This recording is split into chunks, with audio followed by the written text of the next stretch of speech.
어머님, 저희 집에 와주셔서 감사합니다. 뭐가 감사해? 내가 내 아들 보러 오는 게 뭐가 감사하다는 거야? 아, 그게 아니라 바쁘실 텐데 시간 내주셔서요. 바쁘기야 뭐가 바빠. 집에서 뭐 하겠어. 그런데 여기 왜 이렇게 어수선하니? 정리를 좀 해놨는데요. 정리를 했다고. 이게 정리야. 저기 먼지 좀 봐. 아들이 이런 데서 살고 있다니. 죄송합니다. 제가 더 신경 쓸게요. 신경을 써야지. 남편이 밖에서 힘들게 일하는데 집안 살림이 이 모양이면 어떡해. 이런 대화가 오가는 순간 저는 마음속으로 깊은 한숨을 쉬었습니다. 30년 전 초보 며느리였던 그때의 제 모습이 떠올랐죠. 그때는 몰랐어요.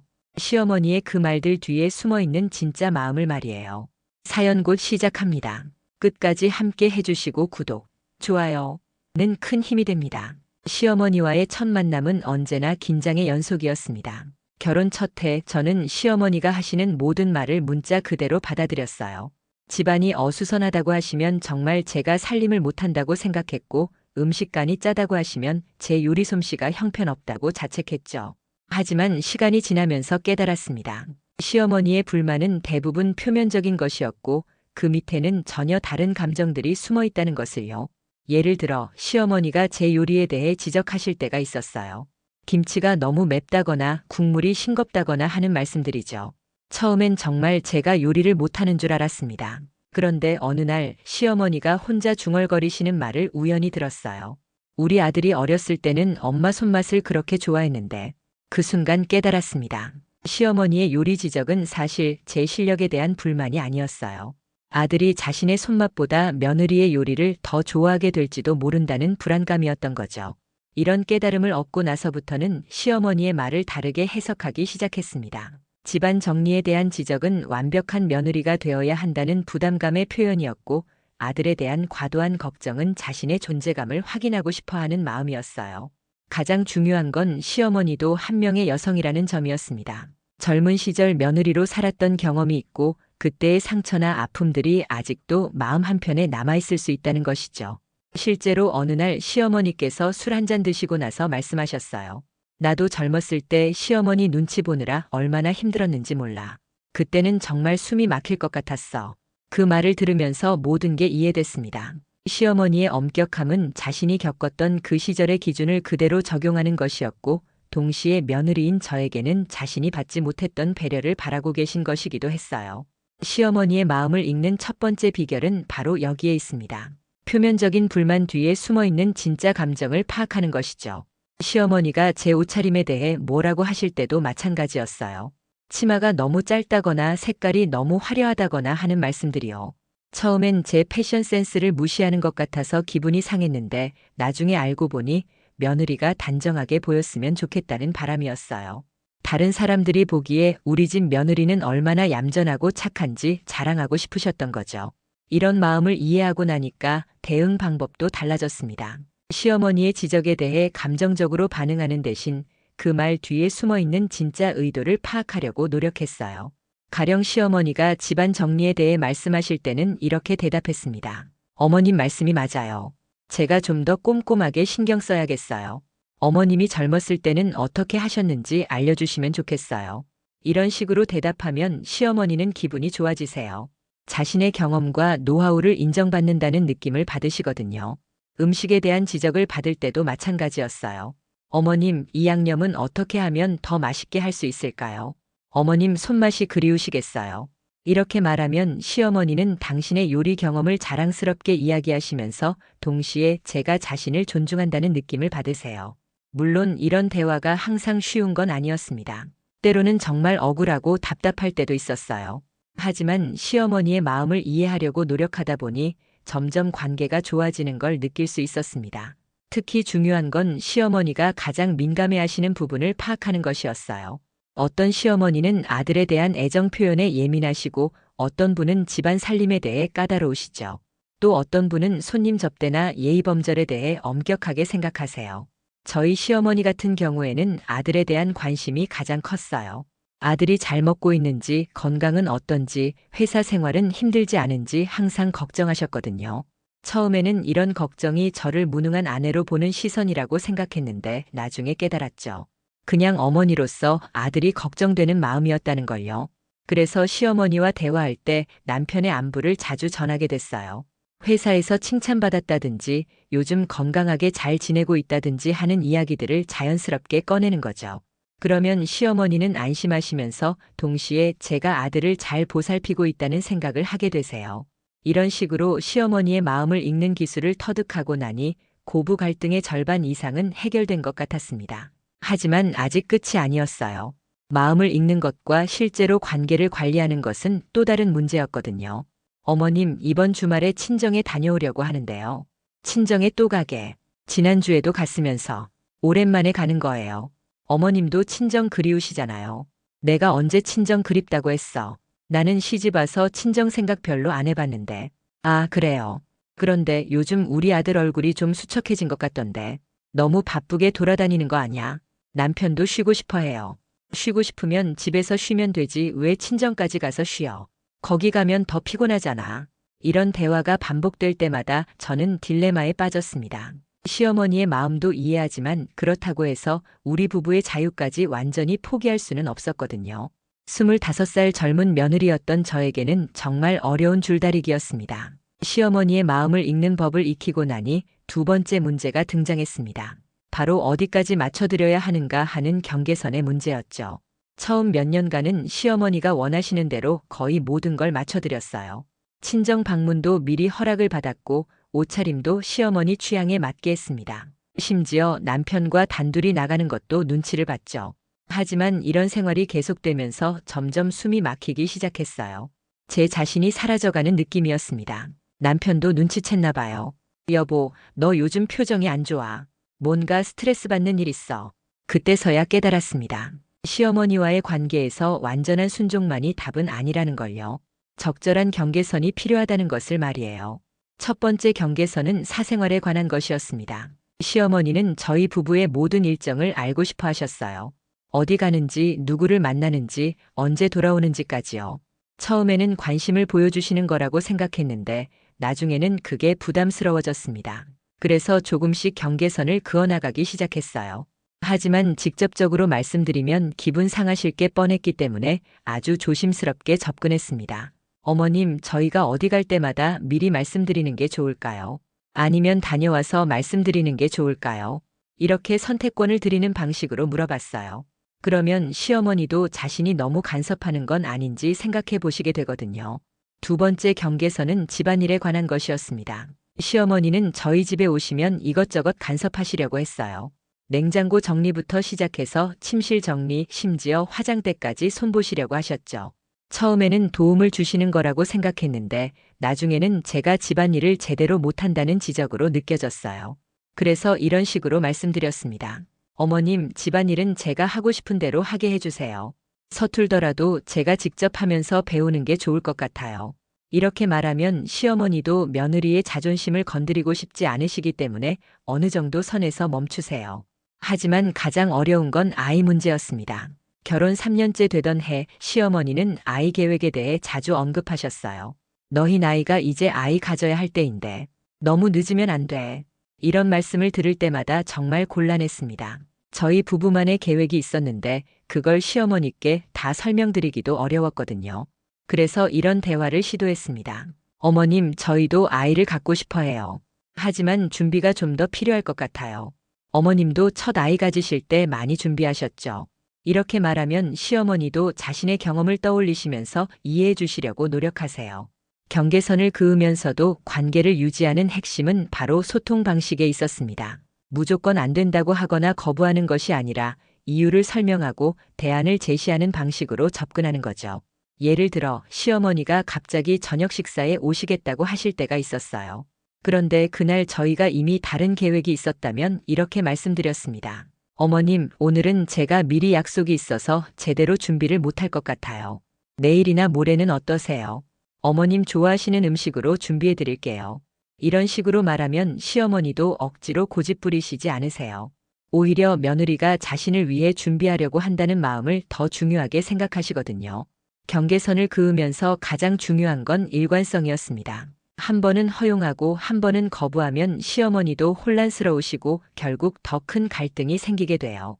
그래서 저는 나름의 원칙을 세웠습니다.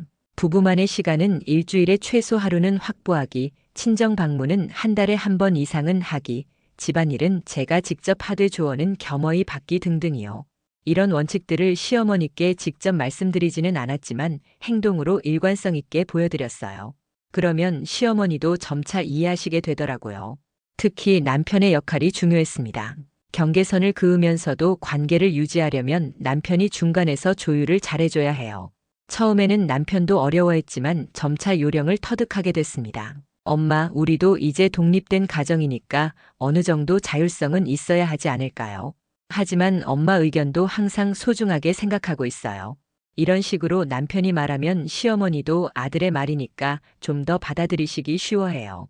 하지만 이런 과정이 항상 순탄하지만은 않았습니다. 때로는 시어머니께서 서운해하시는 때도 있었고, 저도 혹시 너무 딱딱하게 구는 건 아닌지 걱정도 됐어요. 그럴 때마다 저는 이렇게 생각했습니다. 건강한 관계란 서로의 영역을 존중하면서도 따뜻한 마음을 주고받는 것이라고요. 무조건적인 순종도 무례한 거부도 모두 건강하지 않은 관계의 모습이라고 생각했어요. 시간이 지나면서 시어머니도 점차 이해해 주시게 됐습니다. 경계선이 있다고 해서 사랑이 없는 건 아니라는 걸 아시게 된 거죠. 오히려 적절한 거리가 있을 때 더욱 진심 어린 마음을 주고받을 수 있다는 것을 깨달으셨어요. 그리고 이런 경험을 통해 다음 단계로 넘어갈 준비가 됐습니다. 이제는 단순히 갈등을 피하는 것이 아니라 시어머니의 성향에 맞는 구체적인 대처 방법을 찾아야 할 때가 온 것이죠. 언니, 시어머니가 또 그러셨어요. 이번에는 제가 만든 음식이 너무 짜다고 하시면서 소금을 좀 줄이라고 하시더라고요. 어머, 그러면 짜게 만들었나 보네. 다음에는 조금 싱겁게 해봐. 아니에요. 남편도 맛있다고 했고 저도 간을 봤는데 적당했어요. 그런데 시어머니는 항상 뭔가 지적하셔야 직성이 풀리시는 것 같아요. 아, 그럼 우리 시어머니랑 비슷한 타입이네. 우리 시어머니도 그래. 뭔가 한마디는 해야 하시는 분이야. 정말이요. 그럼 어떻게 해야 해요? 있잖아, 시어머니도 사람마다 성격이 다 다르더라고. 나도 30년 동안 겪어보니까 이제 좀 패턴이 보여. 이런 대화를 나누면서 저는 문득 깨달았습니다. 그동안 만나본 여러 시어머니들, 그리고 제 친구들이 겪는 시어머니들의 이야기를 들으면서 자연스럽게 터득한 것들이 있다는 것을요. 이제 그 경험을 정리해 볼 때가 왔습니다. 30년 동안 시어머니와의 관계를 경험하면서 가장 크게 깨달은 것은 시어머니도 사람마다 성격과 성향이 완전히 다르다는 점이었습니다. 똑같은 방법으로 모든 시어머니를 대할 수는 없어요. 그래서 제가 경험하고 관찰한 바탕으로 시어머니 유형을 나누어 정리해 봤습니다. 첫 번째 유형은 완벽주의형 시어머니입니다. 이런 분들은 모든 일의 기준이 높으세요. 집안 정리, 음식 솜씨, 옷차림, 예의범절 등 모든 면에서 완벽을 추구하시죠. 저희 시어머니가 바로 이런 타입이었어요. 완벽주의형 시어머니의 특징은 지적을 많이 하신다는 점입니다. 그런데 이분들의 지적은 사실 나쁜 의도가 아니에요. 정말로 며느리가 더 나아지기를 바라시는 마음에서 나오는 거죠. 문제는 며느리 입장에서는 그게 부담스럽게 느껴진다는 점입니다. 이런 타입의 시어머니를 대하는 방법은 겸손한 자세로 배우려는 모습을 보여드리는 것입니다. 지적을 받았을 때 변명하거나 반박하지 말고 이렇게 대답하는 게 좋아요. 어머님 말씀이 맞아요. 제가 아직 부족한 점이 많네요. 어머님은 어떻게 하시는지 알려주세요. 이렇게 말하면 완벽주의형 시어머니는 기분이 좋아지시면서 자신의 노하우를 자세히 알려주세요. 그리고 점차 며느리를 가르치는 것에 보람을 느끼시게 됩니다. 두 번째 유형은 관심형 시어머니입니다. 이런 분들은 아들과 며느리의 모든 일상에 깊은 관심을 갖고 계세요. 무엇을 먹었는지, 어디를 갔는지, 무엇을 샀는지 등등 모든 것을 알고 싶어 하시죠. 관심형 시어머니의 특징은 질문이 많다는 점입니다. 그런데 이것도 나쁜 의도가 아니에요. 정말로 걱정되고 궁금하신 거예요. 하지만 며느리 입장에서는 사생활을 침해받는 느낌이 들 수 있습니다. 이런 타입의 시어머니를 대하는 방법은 적절한 정보 공유입니다. 아예 말씀을 안 드리면 더 궁금해하시고 모든 걸 다 말씀드리면 지나치게 간섭하시게 될 수 있어요. 그래서 적당한 선에서 일상을 공유하는 것이 좋습니다. 어머님, 어제 남편이랑 영화 보러 갔다 왔어요. 재미있는 영화였는데 어머님도 좋아하실 것 같아요. 이런 식으로 간단하게 정보를 공유하면서 동시에 시어머니의 관심사와 연결시켜 드리는 거죠. 세 번째 유형은 경쟁형 시어머니입니다. 이런 분들은 며느리와 은연중에 경쟁 의식을 갖고 계세요. 아들의 사랑을 놓고 경쟁한다고 생각하시거나 집안일 솜씨를 놓고 경쟁하신다고 여기시는 경우가 많아요. 경쟁형 시어머니의 특징은 비교를 자주 하신다는 점입니다. 자신이 젊었을 때와 비교하거나 다른 며느리와 비교하시면서 은근히 우위를 점하려고 하세요. 이런 타입의 시어머니를 대하는 방법은 경쟁하지 않는 것입니다. 오히려 시어머니의 우위를 인정해드리면서 배우려는 자세를 보여드리는 거예요. 어머님이 하시는 것만큼은 못해도 열심히 배우려고 해요. 어머님의 노하우를 조금씩 익혀가고 있어요. 이렇게 말하면 경쟁형 시어머니는 안심하시면서 동시에 며느리를 가르치는 역할에 만족감을 느끼세요. 네 번째 유형은 감정형 시어머니입니다. 이런 분들은 감정 표현이 직접적이고 강하세요. 기분이 좋으면 정말 좋아하시고 기분이 안 좋으면 확실히 표현하시죠. 감정의 기복이 크다는 특징이 있어요. 감정형 시어머니의 특징은 기분에 따라 태도가 많이 달라진다는 점입니다. 어떤 날은 정말 다정하게 대해주시다가도 다른 날은 차갑게 대하시기도 해요. 며느리 입장에서는 예측하기 어려워서 힘들 수 있습니다. 이런 타입의 시어머니를 대하는 방법은 감정에 공감해드리는 것입니다. 시어머니의 감정 상태를 파악하고 그에 맞게 대응하는 거예요. 어머님, 오늘 기분이 안 좋아 보이시는데 무슨 일 있으세요? 이렇게 관심을 보여드리면 감정형 시어머니는 자신의 감정을 털어놓으시면서 며느리와 더 가까워지려고 하세요. 다섯 번째 유형은 독립형 시어머니입니다. 이런 분들은 며느리와 적당한 거리를 유지하려고 하세요. 지나치게 간섭하지도 않고 지나치게 친해지려고 하지도 않으시죠. 예의 바르고 정중하게 대해주시지만 깊은 관계는 선호하지 않으세요. 독립형 시어머니의 특징은 공식적인 관계를 선호한다는 점입니다. 가족이지만 어느 정도 선을 지키면서 지내고 싶어 하시죠. 이런 타입의 시어머니를 대하는 방법은 적절한 거리감을 유지하는 것입니다. 너무 가까워지려고 하면 부담스러워 하시고 너무 소원하게 지내면 서운해 하세요. 어머님, 안부 여쭤보려고 연락드렸어요. 건강하게 지내고 계시죠? 이런 식으로 정중하면서도 따뜻한 관심을 보여드리는 것이 좋습니다. 여섯 번째 유형은 친구형 시어머니입니다. 이런 분들은 며느리와 친구처럼 지내고 싶어 하세요. 나이 차이를 크게 의식하지 않으시고 마음을 터놓고 대화하기를 좋아하시죠. 친구형 시어머니의 특징은 소통을 중요하게 생각한다는 점입니다. 며느리의 생각이나 감정을 알고 싶어 하시고 자신의 이야기도 솔직하게 들려주세요. 이런 타입의 시어머니를 대하는 방법은 진솔한 대화를 나누는 것입니다. 너무 격식을 차리지 말고 편하게 대화하되 최소한의 예의는 지키는 것이 좋아요. 어머님, 요즘 이런 고민이 있는데 어떻게 생각하세요? 이렇게 고민을 털어놓으면 친구형 시어머니는 기꺼이 조언해 주시면서 더욱 친밀해지려고 하세요. 이런 유형별 분류가 절대적인 것은 아니에요. 한 분이 여러 유형의 특징을 동시에 가지고 있을 수도 있고 상황에 따라 다른 모습을 보이실 수도 있어요. 하지만 기본적인 성향을 파악하고 그에 맞게 대응하면 관계가 훨씬 수월해집니다. 제가 30년 동안 경험한 것 중에 가장 중요한 교훈은 시어머니도 완벽한 사람이 아니라는 점이었어요. 때로는 실수도 하시고 때로는 감정적이 되시기도 하고 때로는 고집을 피우시기도 하세요. 그런 모습들을 있는 그대로 받아들이고 이해하려고 노력하는 것이 중요했습니다. 또한 시어머니의 과거를 이해하는 것도 도움이 됐어요. 어떤 시대를 살아오셨는지, 어떤 경험을 하셨는지 알면 현재의 행동이나 말씀을 이해하기 쉬워져요. 예를 들어 저희 시어머니는 전쟁을 경험하신 세대세요.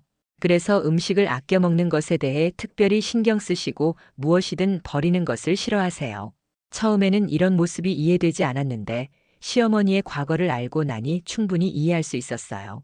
시어머니와의 관계에서 가장 중요한 것은 인내심이었습니다. 하루아침에 좋은 관계가 만들어지는 것은 아니에요. 서로를 이해하고 받아들이는 과정은 시간이 필요하죠. 때로는 정말 힘들고 포기하고 싶을 때도 있었어요.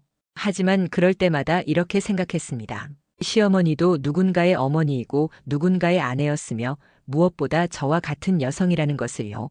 그리고 시어머니와의 관계가 좋아지면 결국 우리 가족 전체에게 도움이 된다는 것도 깨달았어요. 남편도 편애하고 아이들도 할머니와 좋은 관계를 유지할 수 있게 되니까요. 지금 돌이켜보면 시어머니와의 관계를 통해 저 자신도 많이 성장했다는 생각이 들어요. 인내심도 늘었고 다른 사람을 이해하는 능력도 커졌으며 갈등 상황을 해결하는 지혜도 배웠습니다. 물론 아직도 가끔은 시어머니와 의견이 다를 때가 있어요. 하지만 이제는 그런 상황을 두려워하지 않아요. 서로 다를 수 있다는 것을 인정하고 그 차이를 존중하면서 지내는 방법을 알게 됐거든요. 마지막으로 한 가지 더 말씀드리고 싶은 것은 시어머니와의 관계도 결국 사람과 사람의 관계라는 점입니다. 진심으로 대하고 존중하며 이해하려고 노력하면 반드시 좋은 결과가 있을 거예요. 물론 모든 시어머니가 다 이해해 주시는 것은 아닐 수도 있어요. 하지만 적어도 며느리인 우리가 최선을 다했다는 마음의 평안은 얻을 수 있을 것입니다. 그리고 이런 경험들이 훗날 제가 시어머니가 됐을 때 며느리를 이해하는데 큰 도움이 될 거라고 생각해요. 그때는 지금보다 더 따뜻하고 지혜로운 시어머니가 되고 싶습니다. 30년이라는 시간 동안 시어머니와 함께 지내면서 배운 것들을 정리해 보니 결국 가장 중요한 것은 사랑이었다는 생각이 듭니다. 서로를 진심으로 아끼고 걱정하는 마음이 있다면 어떤 어려움도 극복할 수 있을 것입니다. 이제 새로운 며느리들이 저와 같은 시행착오를 겪지 않고 좀 더 지혜롭게 시어머니와의 관계를 만들어갔으면 좋겠습니다. 그것이 제가 이 이야기를 정리한 이유입니다.